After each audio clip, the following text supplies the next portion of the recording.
Bonjour chers amis, aujourd'hui nous allons parler de comment booster la croissance de votre église. Comment booster la croissance de votre église, c'est le thème que nous avons choisi à développer pendant ces quelques jours. Que dit la Bible sur la croissance de l'église? Même si la Bible ne l'aborde pas spécifiquement, les principes de la croissance de l'église qui la fondent sont sur cette parole de Jésus-Christ quand il a dit « Je bâtirai mon église et les portes de séjour de mort ne prévaudront pas sur elle ». Matthieu 16, 18. Paul confirme cela, que l'église est fondée sur Jésus-Christ dans 1 Corinthiens 8, 3, verset 11. Jésus-Christ qui est le chef dans Éphésiens 1, verset 18 à 23, et qui est aussi la vie de l'église. Jean 10, verset 10. Il y a plusieurs types de croissance. Une église peut être vivante et en pleine croissance, même si son nombre de membres et de participants au culte ne change pas. Si ces membres grandissent dans la grâce et dans la connaissance du Seigneur Jésus-Christ et se soumettent à la volonté de Dieu dans leur vie, individuellement et collectivement, cette église connaîtra une croissance réelle.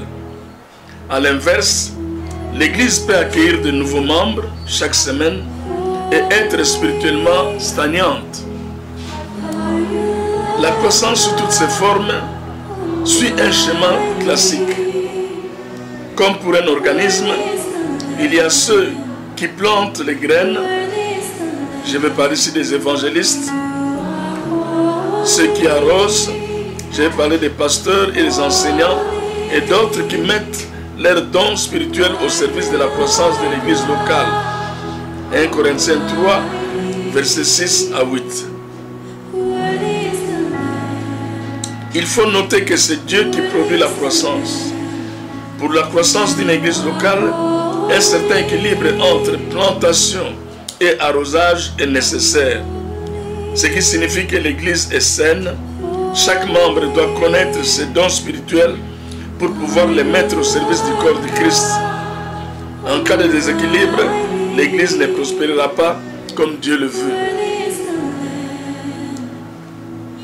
La croissance de l'église est un sujet qui doit nous préoccuper, qui doit préoccuper chaque chrétien, car le Seigneur Jésus-Christ s'y est toujours intéressé de tout son cœur.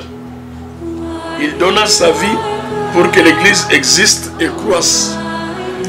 Ce qui préoccupe le Seigneur doit nous préoccuper et voire même nous passionner. Dans notre lecture des Actes des Apôtres, nous avons été frappés par la croissance des églises naissantes.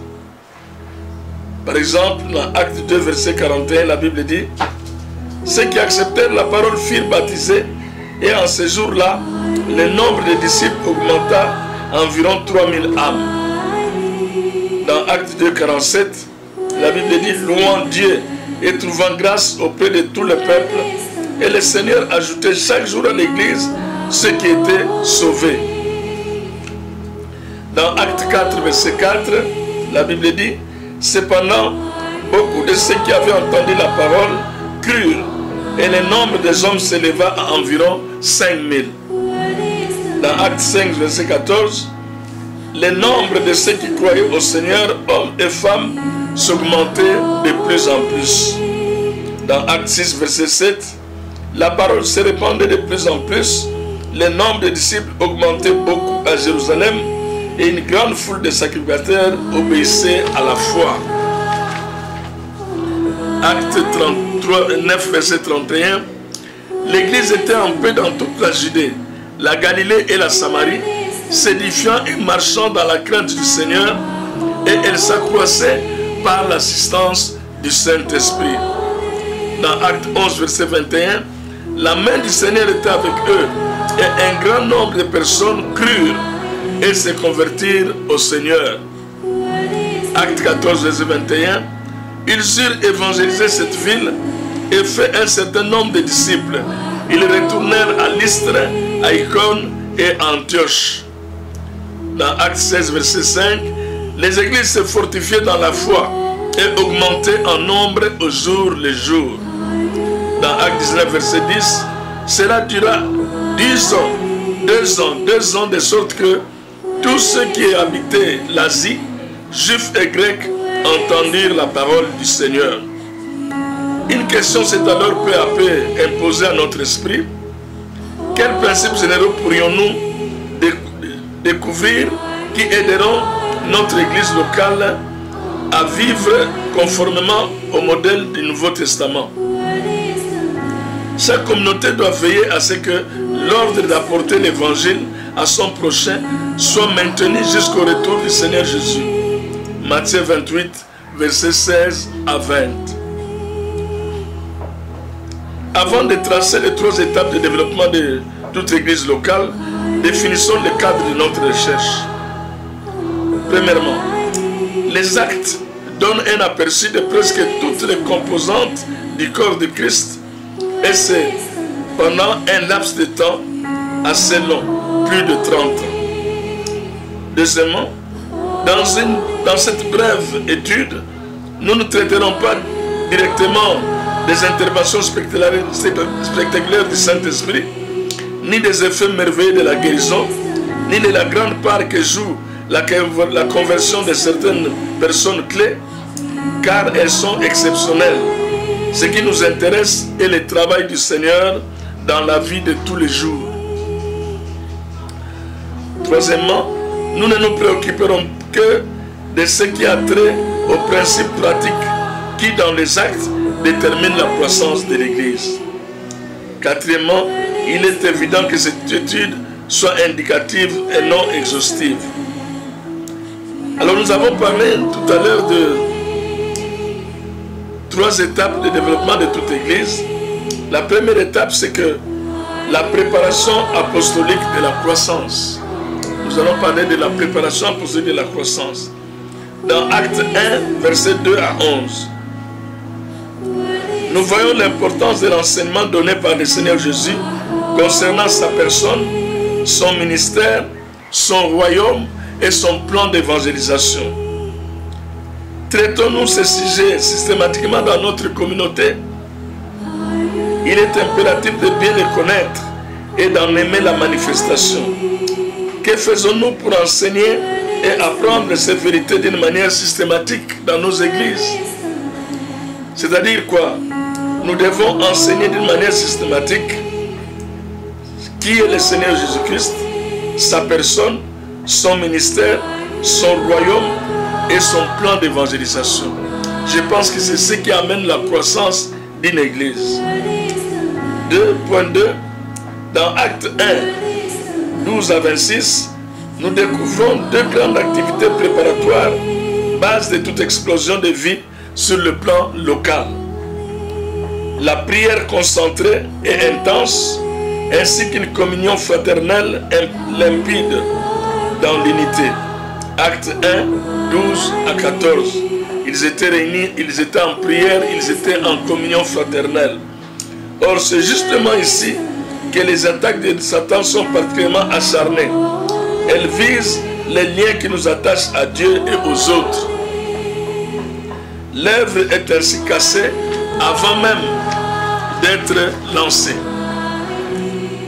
Quels moyens spirituels pratiques avons-nous prévus pour assainir et protéger ces liens?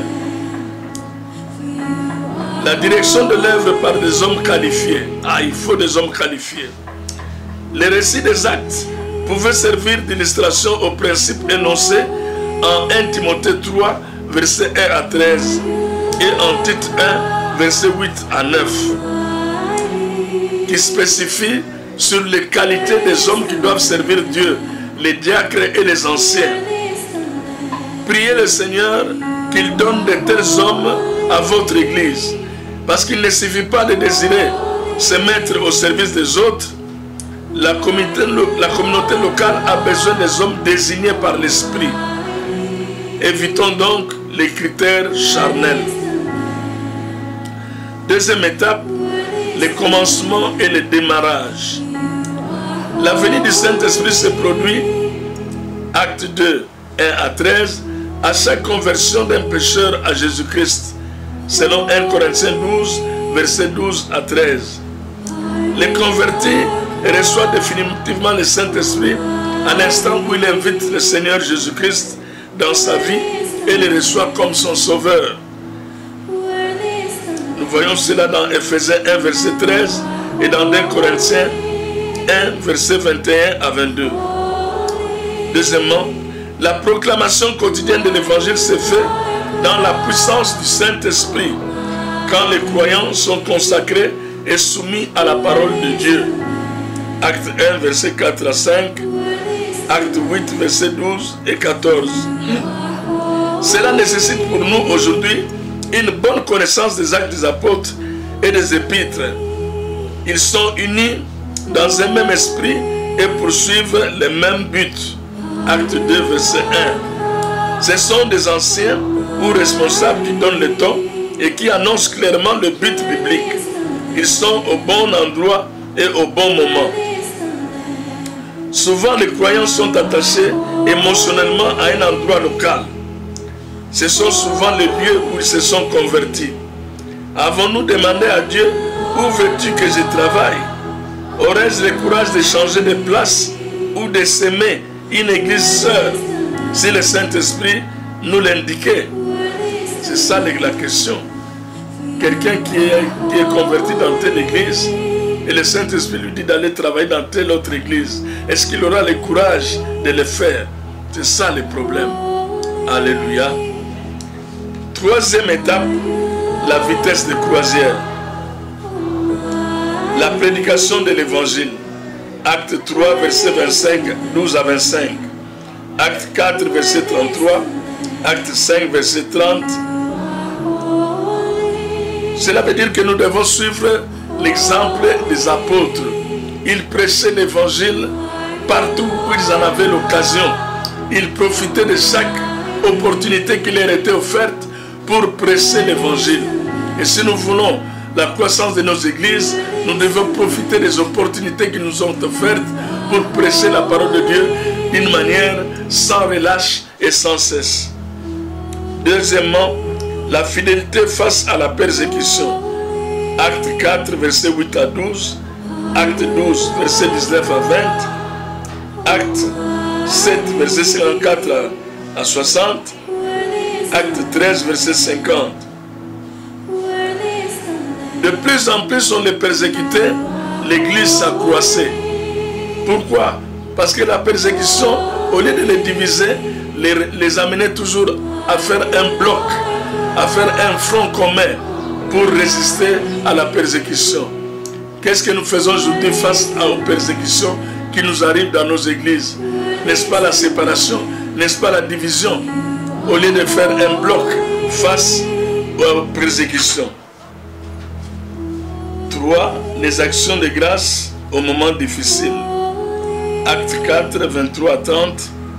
Acte 16, verset 25.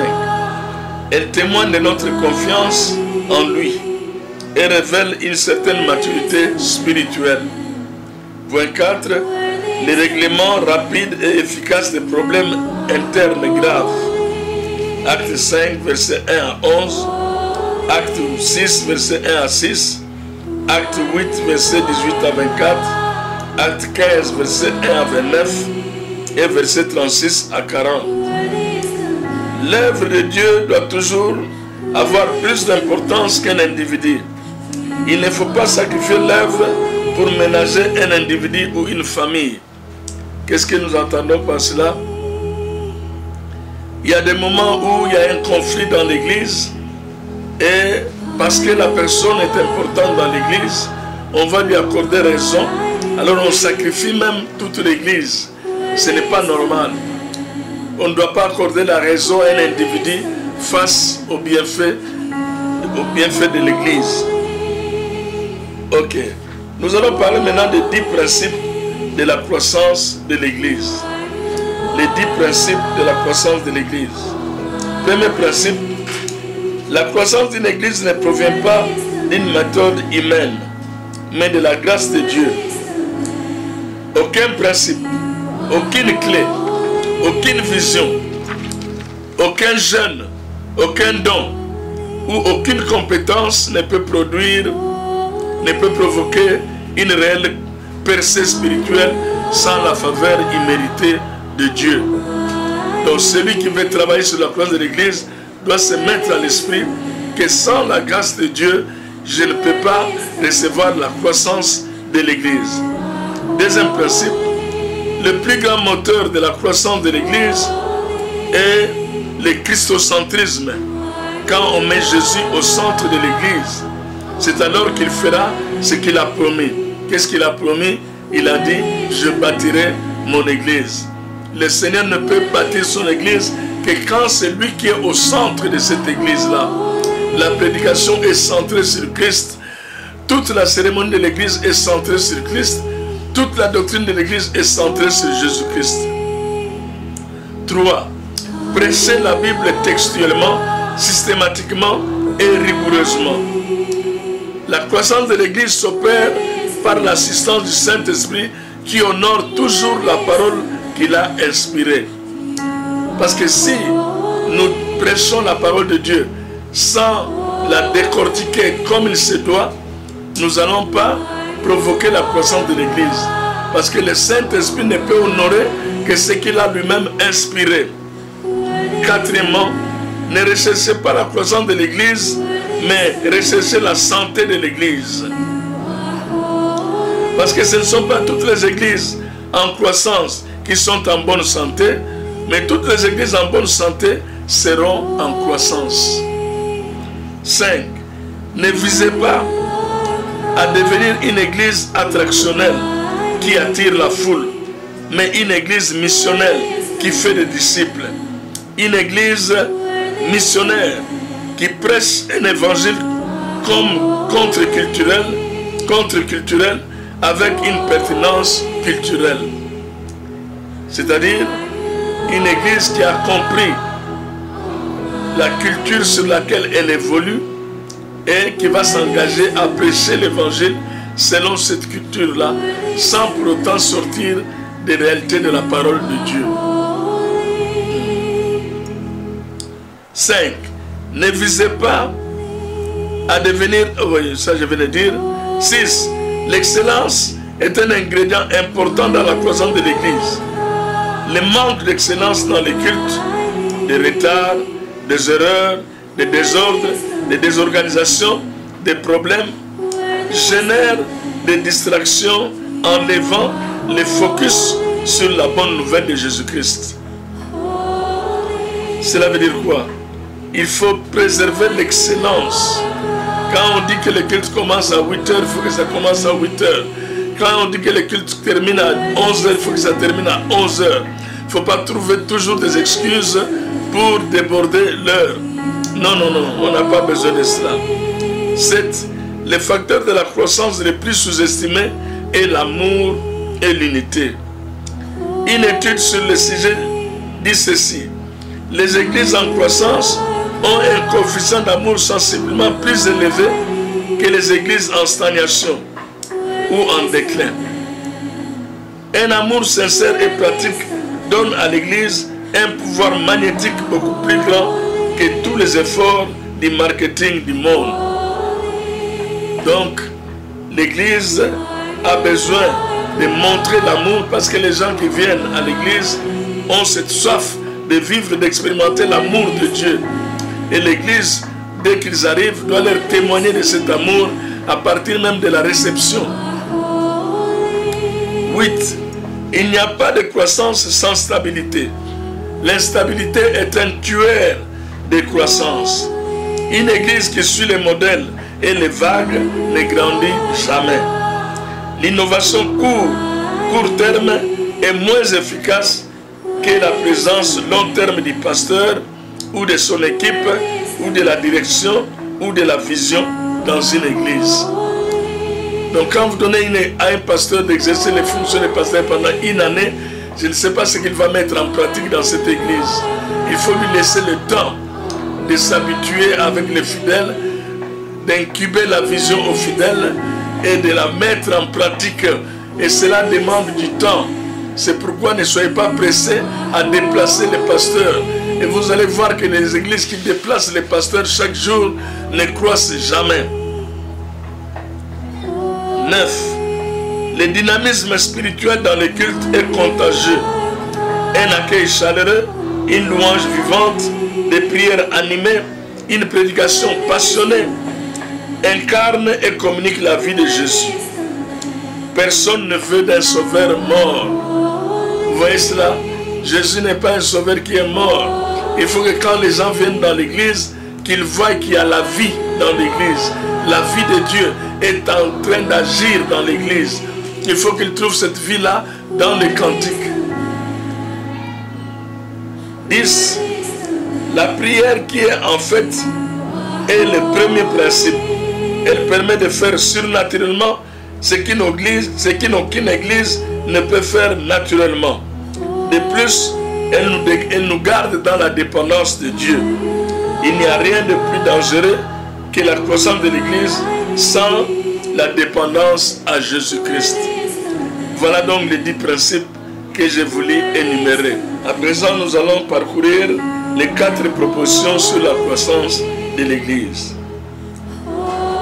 Quelles sont ces propositions? La première proposition, la croissance véritable est le fruit de la vie nouvelle. Avant toute chose, il convient de préciser de quoi l'on parle. Le Nouveau Testament utilise plusieurs mots pour évoquer l'idée de la croissance. Le verbe oxano, faire croître, augmenter, pousser, se multiplier, se répandre, et son substantif oxésis, qui veut dire croissance ou accroissement. Les mots de la famille d'Oxano sont utilisés pour montrer les effets de l'œuvre de Dieu par analogie à la croissance de la nature. Nous voyons cela dans Luc 13, verset 19, où il est dit: il est semblable à un grain de sénévé qu'un homme a pris et jeté dans son jardin. Il pousse, devient un arbre, et les oiseaux du ciel habitent dans ses branches. Et dans le livre des Actes des Apôtres, ce vocabulaire est utilisé pour parler de l'activité missionnaire de l'Église et de ses effets. Acte 6, verset 7, qui dit: la parole de Dieu se répandait de plus en plus. Le nombre de disciples augmentait beaucoup à Jérusalem et une foule de sacrificateurs obéissait à la foi. La première indication que nous pouvons relever ici, c'est quoi? Elle est intéressante. C'est que la croissance numérique de l'Église est étroitement liée à la proclamation de la parole de Dieu. Ça, c'est la première indication que nous avons relevée.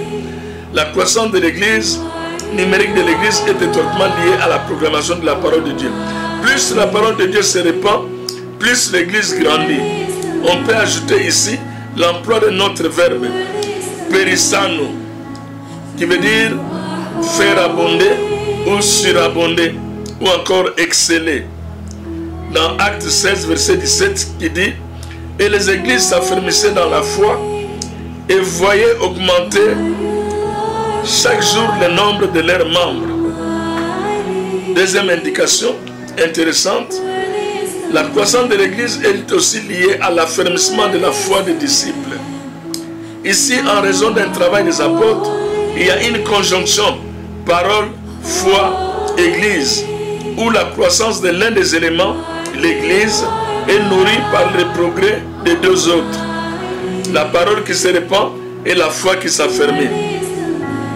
Dans les épîtres de Paul, ce même vocable permet d'indiquer que Dieu seul peut faire croître l'église en nombre et en maturité.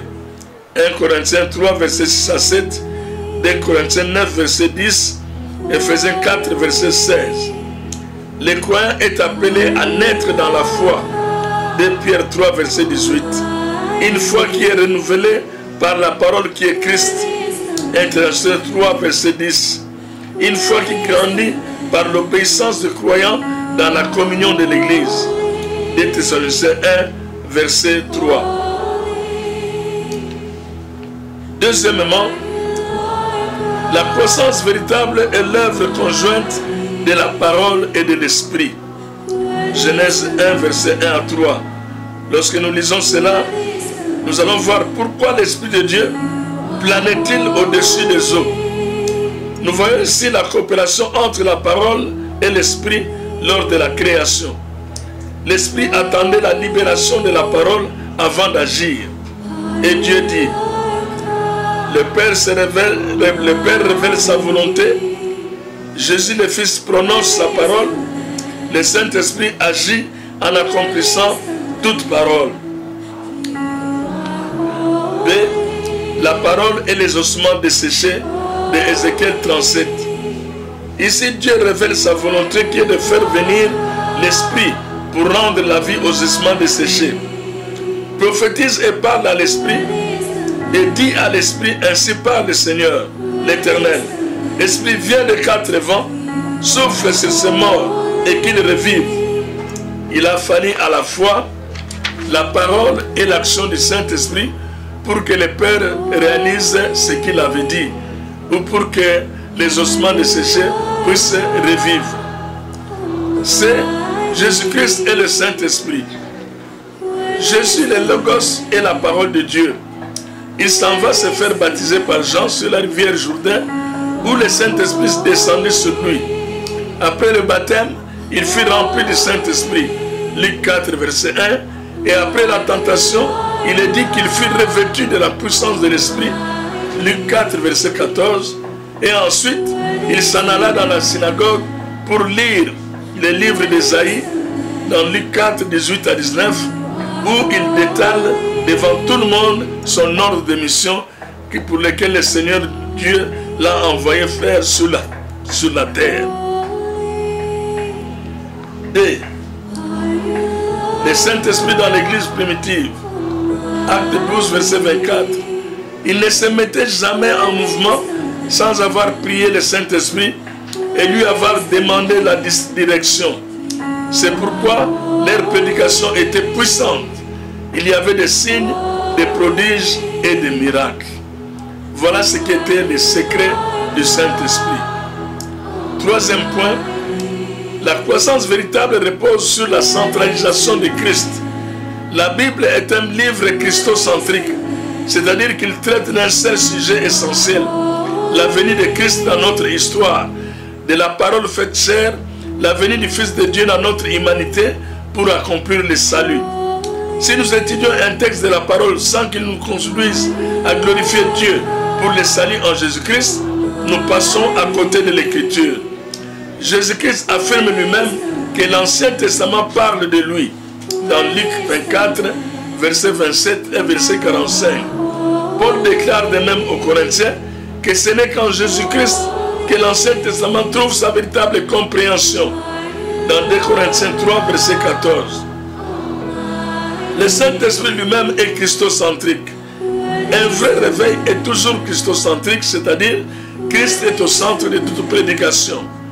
Pendant la Réformation, la prédication de Luther mettait l'accent sur le fait que nous sommes justifiés uniquement par notre foi en Christ. Cette insistance sur la justification de la foi en Christ fut bénie par Dieu. Et un grand réveil s'est produit parce que Christ était au centre de la prédication de l'Évangile. Au moment du grand réveil du XVIIIe siècle, le réveil vint suite à l'importance mise sur la régénération par la prédication de Wesley et de Whitefield, et les autres se concentrant sur la nouvelle naissance. Là aussi, la prédication est christocentrique. Elle insiste sur le fait qu'on ne peut pas naître de nouveau sans la foi en Jésus-Christ. Donc Christ est au centre. Il ne faut pas placer le Saint-Esprit au centre de notre message. Christ a dit à propos du Saint-Esprit, 1. Il rendra témoignage de moi. Jean 15, verset 26. 2. Il ne parlera pas de lui-même. Jean 16, verset 13. 3. Il me glorifiera. Jean 16, verset 14. Ces versets démontrent qu'il ne faut pas donner une place prépondérante au Saint-Esprit, car l'œuvre du Saint-Esprit est de mettre Christ au centre de la prédication, au centre de notre salut et de notre vie chrétienne. 4. La croissance véritable vise la maturité. Ephésiens 4, versets 11 à 15 Hébreux 5, verset 11 jusqu'à 6, verset 3. Comme un enfant a besoin de grandir pour devenir adulte, un chrétien doit évoluer pour atteindre la maturité spirituelle. Le Seigneur, comme un bon père, pourvoit en tout point à cette croissance. Tout comme un étudiant doit travailler pour s'instruire afin d'arriver à une excellence professionnelle, un chrétien doit se perfectionner spirituellement, se laisser façonner par Dieu afin que sa vie tout entière soit consacrée au Seigneur, soit utile à son maître.